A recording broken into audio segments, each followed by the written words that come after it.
And obviously, if it's after normal working hours, you guys would go to an ER. The school's recommended that you guys go to Mental Health Richland.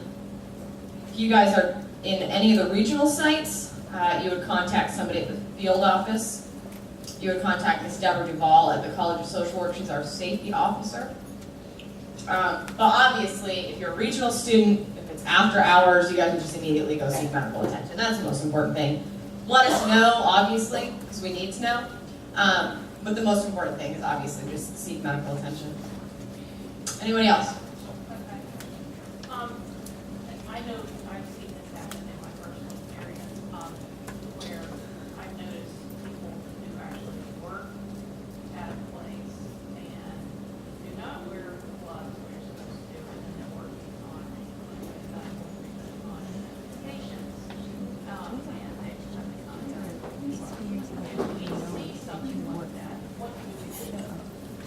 Okay, if you're working at a field organization and you see another staff member, student, or employee have a blood exposure incident, I would obviously, see what you can do to assist them, and then notify your field instructor, who would be able to get them the appropriate assistance. Okay? Any other bloodborne pathogens, exposure incident questions? No. Okay. If you guys have anything happen to you in field, okay, and when I mean anything, if somebody's opens a bathroom door and pops you in the face, you trip in the parking lot, right?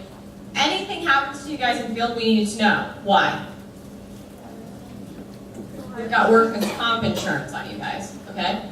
So if you have an injury that happens to you in field and you decide to talk to Dr. Reichmeyer about it in the spring semester, what can we do for you? All of a sudden you're walking through Sunwalt and you see Dr. Reichmeyer and you're like, oh, by the way, I fell last fall.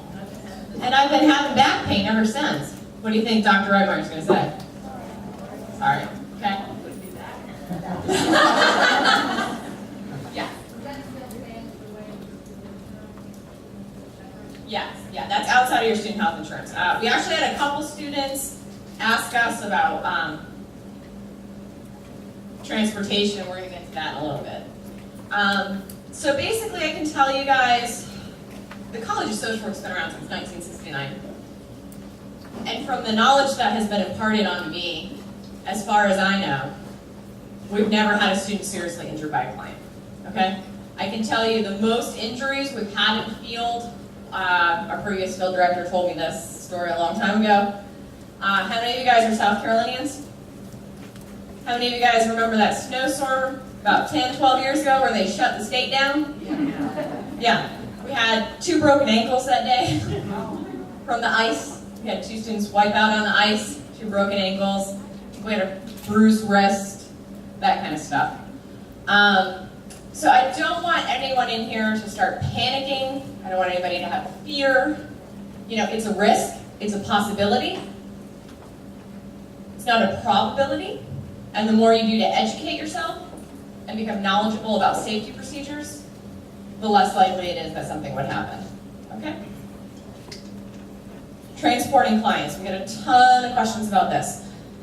The college does not, and I'm going to say this again, does not support you guys transporting clients in your own vehicles. Why? Liability, right? If any of you guys get to field for block week on Monday and your field instructor says, I'm going to need you to go pick up Jimmy and bring Jimmy to his appointment, and you don't feel comfortable with that, and you know that we're telling you not to do that, it's okay to tell them no. So you know what? I need to seek clarification. I need to contact Dr. Reitmeyer. I need to speak with someone at the field office, connect with my field liaison, okay? Do not transport clients in your own car. If it becomes an issue, contact us individually. How many of you guys are in big state agencies? DJJ, DHS, Department of Mental Health, Department of Corrections, okay? All of these state organizations have state vehicles. And you'll have access to use their vehicles if they ask you to transport clients. But it's really important that you understand what their policies are and what their training procedures are. About 3 years ago, believe it or not, we had a student who wrecked Not one, but two. DSS cars in the fall semester. And the second time she called me, I thought she was kidding. She wasn't. Okay? But there was specific procedures and protocols that she needed to do internally with that organization to report that incident. Okay? So you want to make sure you know what that is. Not only that, but you want to ask the safety questions, guys. And I told this to our advanced standing students when we did field orientation and kind of left an impression with them, so I'll impart this story onto you. Things happen, right? Things happen, okay? And especially when you're working with vulnerable clients and you're working with clients who are maybe in an agitated state or clients who are feeling fearful, right? Or they're anxious or they're not feeling secure. Things can happen, okay? When I was in Connecticut and I was working with the dually diagnosed adults, clients with severe and persistent mental illness and a substance abuse issue, my first job post-undergraduate, right? They gave me the keys to the 15-person cargo van. Why? Don't know. And they said to me on my first week at the job, it's your turn. You're going to go take them to 7 o'clock NA. Okay? So I had 15 of them in the van, and I'm driving. And there's 15 conversations going on behind me, and I'm just trying to drive. And I'm going down the highway, 5-lane highway, in really bad traffic. And all of a sudden I look in the rear view, what do I see? One of my clients clearing an entire row of seats, going into another row to get in an altercation with the other client. Oh my God, I'm driving. What do I do now, right? Please stop.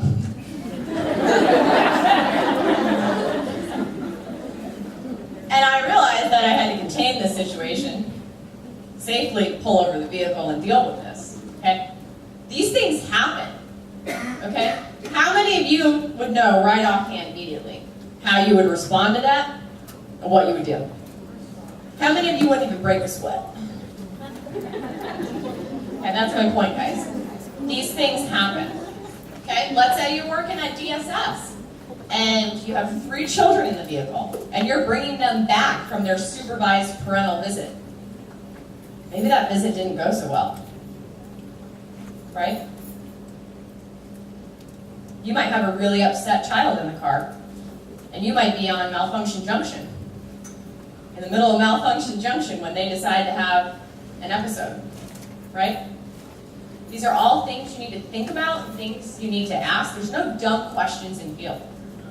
Not one question you can ever ask anybody, any of us, your field instructor, your field preceptor, anyone, is ever a dumb question. Okay? Right. Jennifer, my agency is asking if I have liability insurance. What is that? I mean, where do we get that? Is that on our phone? Is that through the school? Is that through this workman's comp? Okay.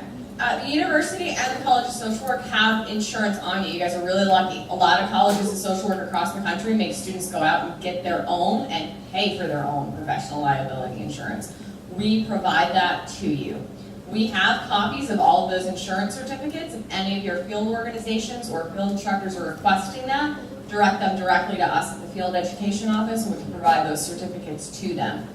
I believe our professional liability insurance is up to $3 million. It's actually we have to enter a contractual relationship, and it's stipulated in the contract what our liability covers. So, but if they do have questions, they do need to contact us. But we do not cover transporting clients in your personal vehicle. Gotcha. Depends on what they're asking for. I'll seek clarification on that. Any other questions? Okay. Home visits. How many of you guys have done home visits? Okay, that's like almost 40% of you. It's a good amount. Home visits is part of our profession. That's who we are as social workers. That's where we came from. That's our roots, right? Sometimes we need to be and meet with our clients where they are, okay? But there's a lot of things that you need to learn and ask and be prepared for before you go out and do a home visit, okay? None of your field instructors in here, especially you guys, because you guys are starting your foundation field placement, not one of your field instructors is going to say to you in your first 2 weeks of field, go visit Bob, tell me how it went, okay? And if that happens to anybody, what do? Call your field liaison, you can call us, or you can just be honest with your field instructor and say, guess what? I don't feel comfortable with that. I'd like to have some additional dialogues and seek clarification. Favorite word of the day, seek clarification, okay? There's some basic tips. Each organization has their own kind of policies and protocols for how you do home visits. I just wanted to give you guys some general safety tips about home visits. Somebody should always know where you're going, okay? I'm going to meet Jane at 10 a.m. at her house at 55 Main Street. I am planning on meeting with Jane for 1 hour at her residence. Jane has informed me that she will be the only person home at her residence during our visit.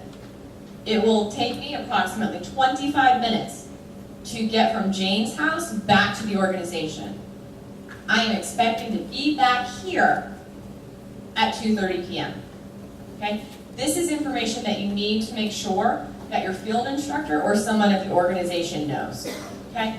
Another thing, always a great idea, and we have it here at the College of Social Work, is we have a safe word that everybody at the College of Social Work knows.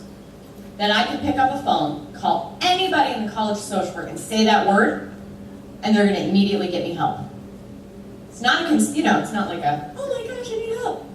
It's just a casual word that we could say that wouldn't seem out of place in a sentence, but that person's going to know immediately, Jen needs help, okay? Come up with a word with your field instructor.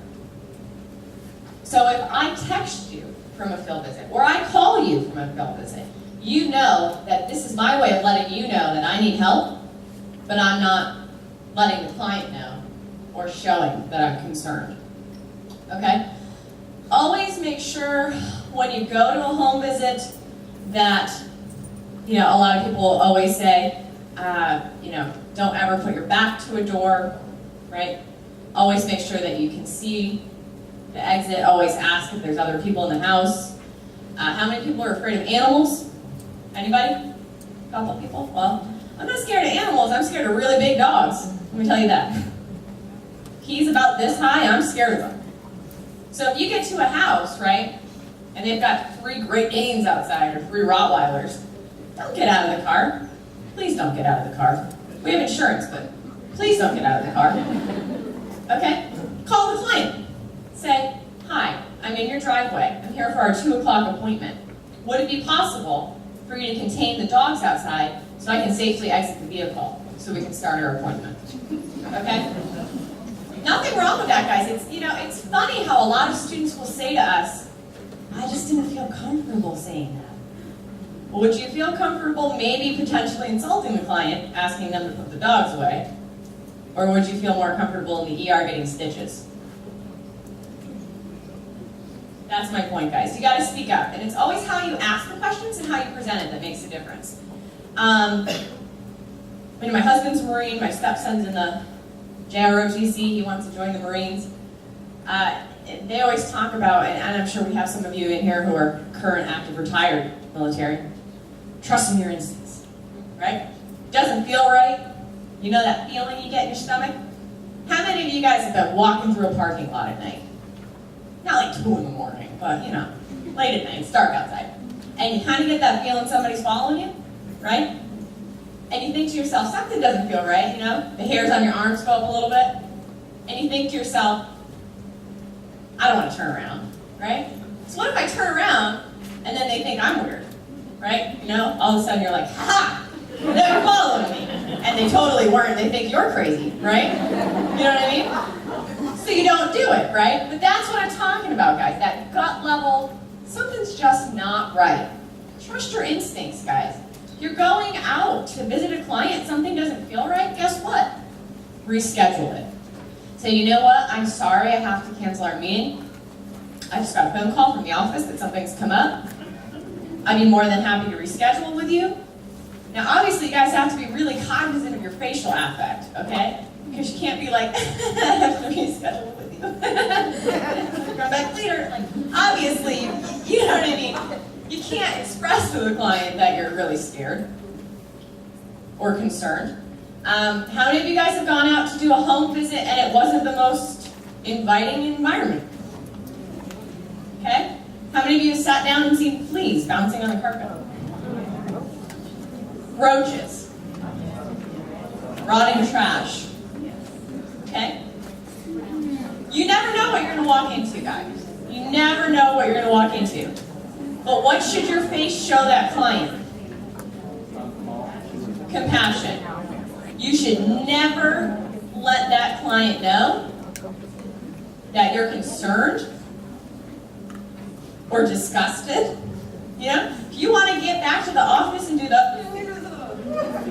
that's fine. If you want to get back to the office and get some soap out and water and wash your arms up to here, that's fine. But when you're with the client, they're not going to see that, are they? On your face. Use of self, right? Okay.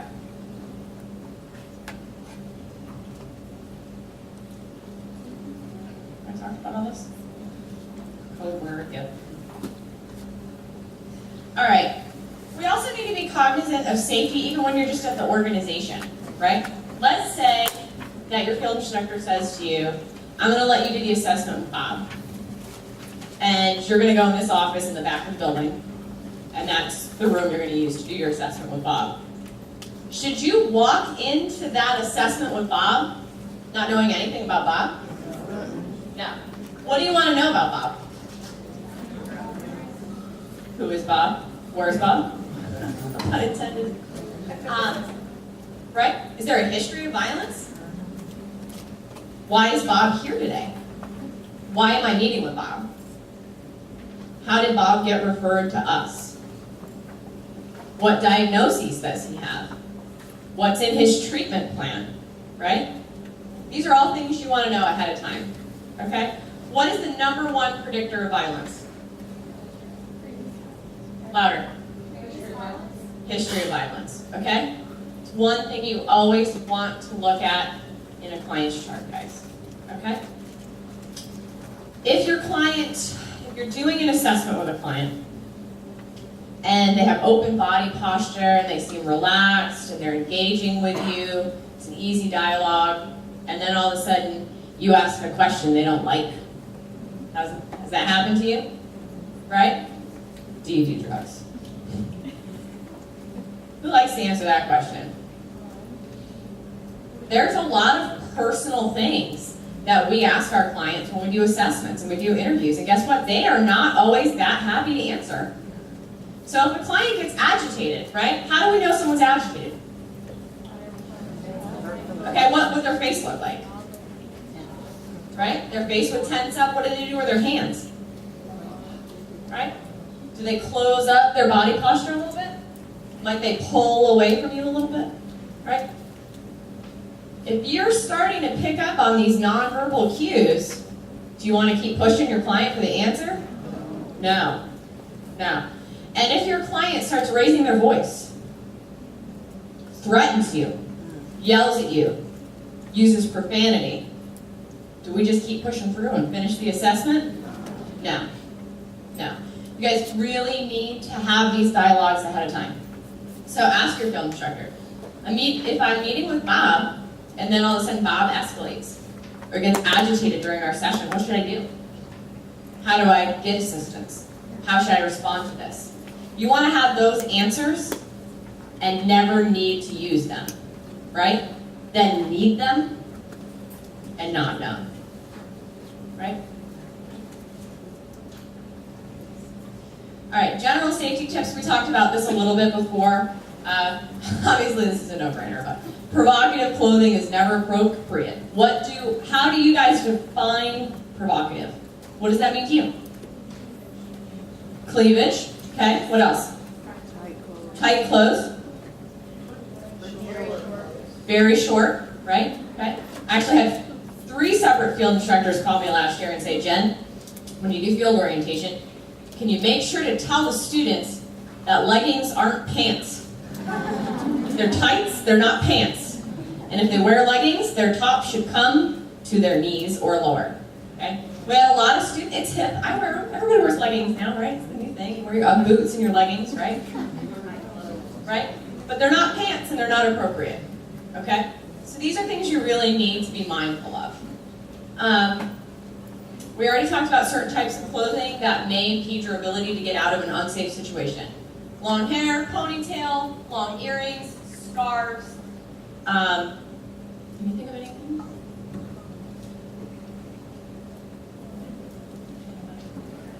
Yeah. This year, loops, Yeah. earrings.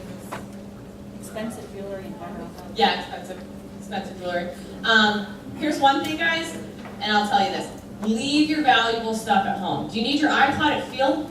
No, you don't. Okay? Do you need your $500 tablet at field? No.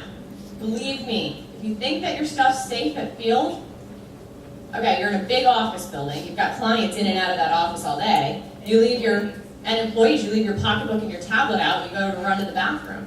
Client walking by is gonna, nobody's down the hallway, guess what? They could swipe your tablet. Guess what? Your 732 30-page paper is gone.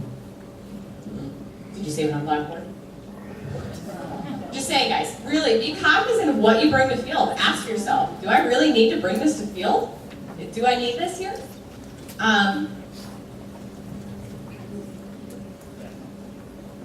Also remember, anything you bring to field, any way you dress, anything you wear, is a disclosure to clients and colleagues. Especially when you work in certain settings, juvenile justice, where I work, mental health. Yes, I have my expensive watch on. That's not an expensive watch you just advertise. It's an entire expensive lifestyle. And especially in, I'll speak of juvenile justice and residential treatment for adolescents, really any setting where someone is locked up 24/7, they have nothing to do but analyze you. I worked with kids, yeah, but I worked with juveniles who, I mean, and right away I was married, wear my wedding ring, you know.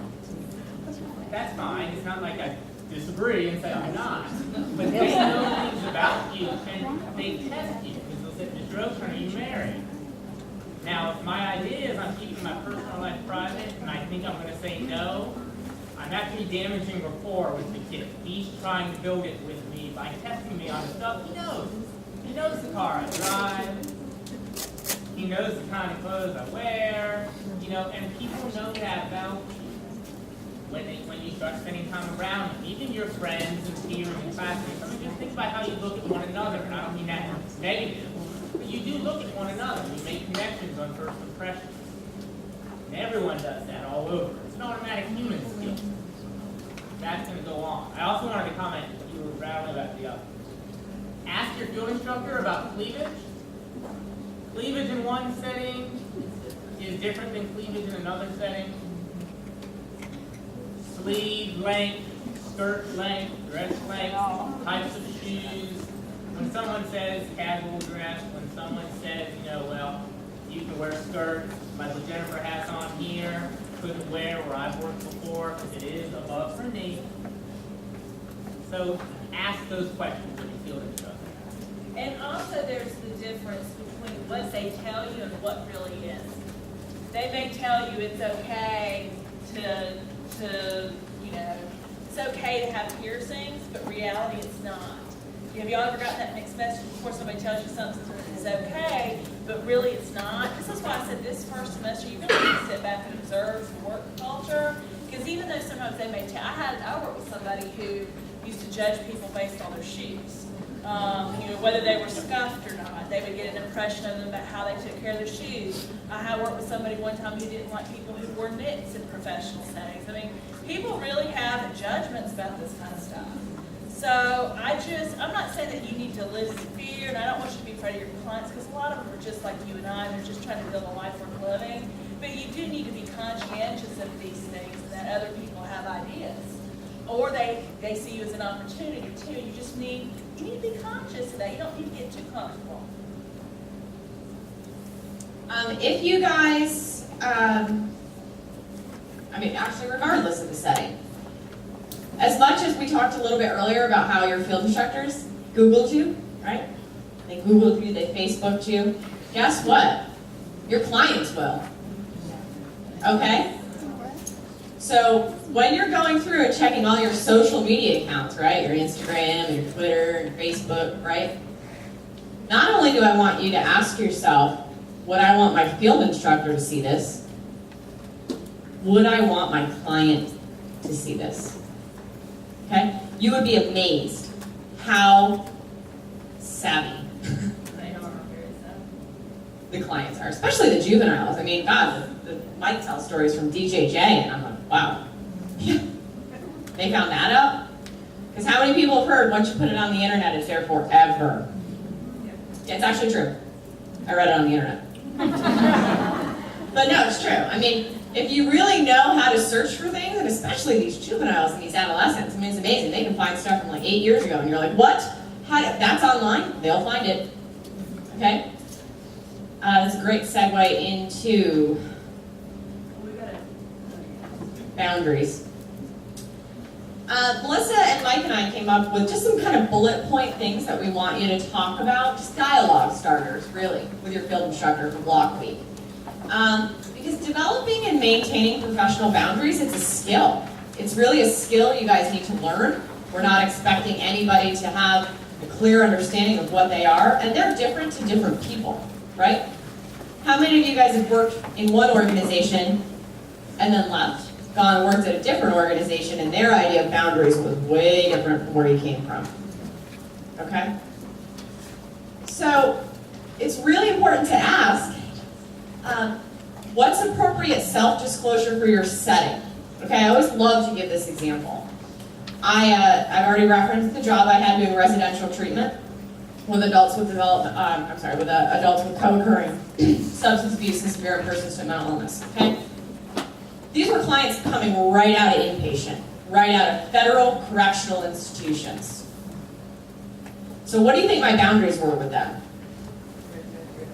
Rock solid, cement, right? Because these were high-risk clients. I got into very high-risk situations with these clients. So did I want them to know where I lived? No. Did I want them in what I call my zone? No. Okay? I had very concrete boundaries. When you guys get into your HIPC class, you guys will be doing eco maps, and you get into the whole permeable boundaries, open boundaries, closed boundaries. But then all of a sudden I decided I wanted to do something different. So I took a job as a case manager working with adults with developmental disabilities. So most of my clients had Down syndrome. That was their diagnosis. So my first week at the job, I was still in my rigid boundary wall from doing 2 years of that. And I walked in my first week, and they wanted to hug me, they wanted to kiss me, they wanted to hang out, they wanted to know about me and my mom and my dad and what I had for Christmas and what I ate for breakfast, and did I like my cat, did I want to get another cat? Right? It freaked me out. They freaked me out for the first week. I was like, don't touch me. Please don't touch me. No, I'm not answering questions. Not right now. And it took me a while to kind of transition and realize that, okay, I don't have to have rock solid boundaries with these guys. And that's what I'm talking about, guys, is self-disclosure. That's the first one. I could tell them anything. Yep, this weekend I'm going to go out with my mom, we're going to go to Target, we're going to do all these things, and next weekend we're going to go here, da-da-da-da. It's fine for self-disclosure in that context. Would it be okay for me to tell my other clients where I was going for the weekend? No. Okay? You really need to have dialogues. I'm a big fan of role plays. People laugh at me all the time. My stepson loves to laugh at me. Because I say all the time, I'm like, why don't we role play that? Are you kidding me? No, really not. Let's role play it. But I'm a big fan of role play, guys. So, how do you respond to personal questions from clients? What if they ask you? More than, are you married? Do you have a boyfriend? How do you respond to them appropriately where you're not insulting them? You're not putting up a boundary that's too firm, right? How do you address that appropriately? You really need to ask your field instructor that. What's the difference between being friendly, having a friendly demeanor, a friendly presentation, versus being friends? Is there a difference? Yes. How many people say no? Okay. So what does that mean? I do say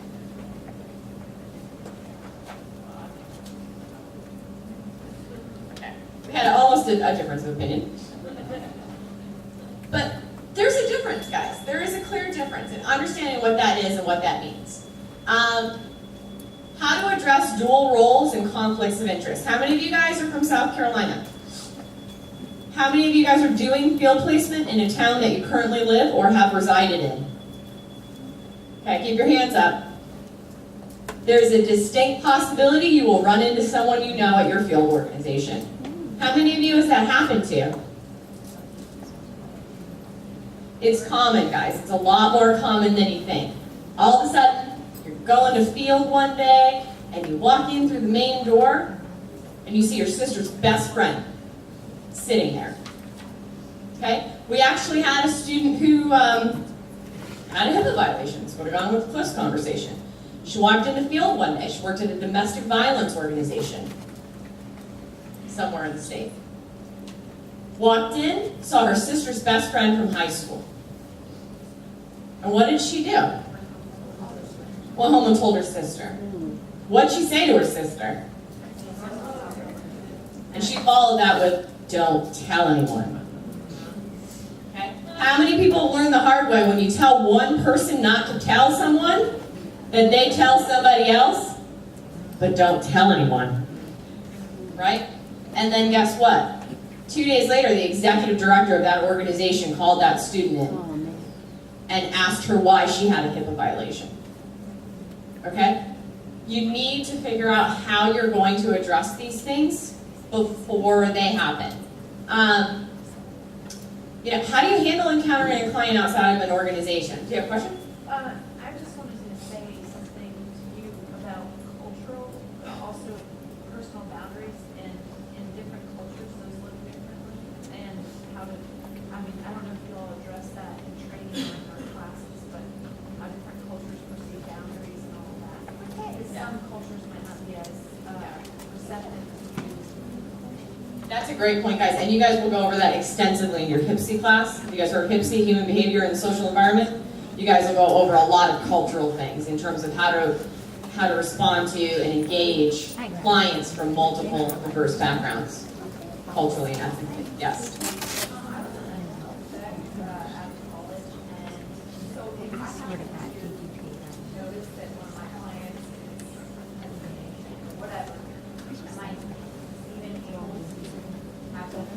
That's a great question, guys. This happens a lot, especially for a lot of you guys who are currently working in the field.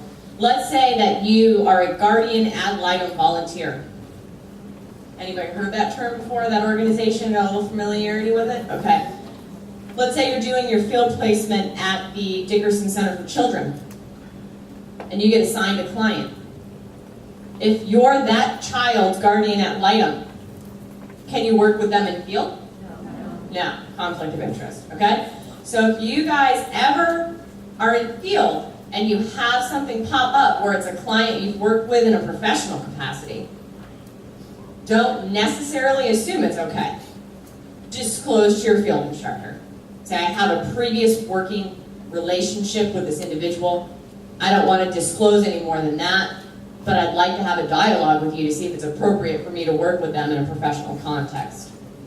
Okay? Okay. I had a first time that happened to me, guys, it scared the heck out of me. Scared the heck out of me, I'll tell you the truth. I was at the hospital with my mom. My dad was coming out of rotator cuff surgery, so I was on the 5th floor waiting room, just sitting there in my wind pants, just having a cup of coffee with my mom. And who comes walking down the hall? But Bob. Bob catches me out of his eyes. Now, Bob had gone AOL from our residential facility. I hadn't seen Bob in 2 months. So I didn't know if Bob was on his meds, off his meds, on drugs, off drugs. I had no idea. And all of a sudden I had 5 seconds to realize Bob was coming into this room to talk to me with my mom. Hey, counselor, how you doing? So good to see you. Well, he just disclosed our relationship, right? But if I saw Bob walking down the hallway and he didn't address me, is it appropriate for me to address him? No. Why? How do you find out you are there so they might Exactly. like the relationship? Exactly. If you see a client out in public and they see you, but they don't acknowledge you, they don't want to acknowledge you, right? They just want to keep on going. So if you go, hey, Sally, then it's awkward for them. Because if they don't want to disclose the relationship, the dynamics of your relationship, then they've got to come up with some great lie on how you know each other. She's in my yoga class. You do yoga? I started. Right? That's awkward. That's awkward. Okay? So you guys really need to talk with your field instructor and say, if I'm at a Carolina game, I'm at the Taylor Swift concert. Woo! Yay!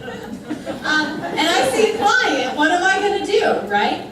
This is something that you want to ask ahead of time and not have 5 seconds to figure out how you're going to respond, guys. You know, how many of you guys have had a sexual advance from a client? Is it weird the first time it happened? Yeah, how do you respond to that appropriately, right? Maintain your professionalism. How many people have been called not so nice names by clients? Wow, that makes your blood boil the first time, and that's awkward. But can you respond the way you would in a natural environment? No, right? And I'm telling you guys, I get laughed at all the time. I am a big fan of role play. Do it with each other. Do it with your mom. Do it with your boyfriend. Do it behind closed doors if you're embarrassed. Role play it out, guys, okay? How to handle requests for